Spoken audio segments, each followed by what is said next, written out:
Yan. Operating system was not found. Try again, disconnect driving. Konting operation. Paano natin to gagawin? Ito ang tamang procedure. Pindutin natin yung Control Alt Del sa keyboard. Yan. Tapos Del natin. Click lang natin ang Del. Yan. Lalabas yan. Tapos, dito tayo sa advanced mode.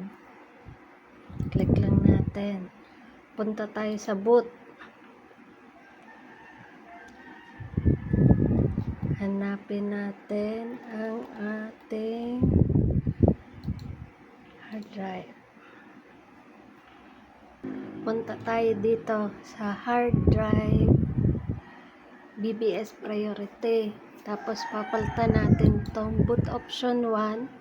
Gawin natin tong sa 500. Yan. Tapos F10 natin. Tapos okay.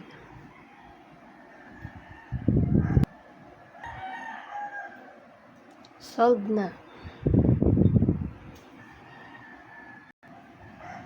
Yan. Bukas na ang Windows natin.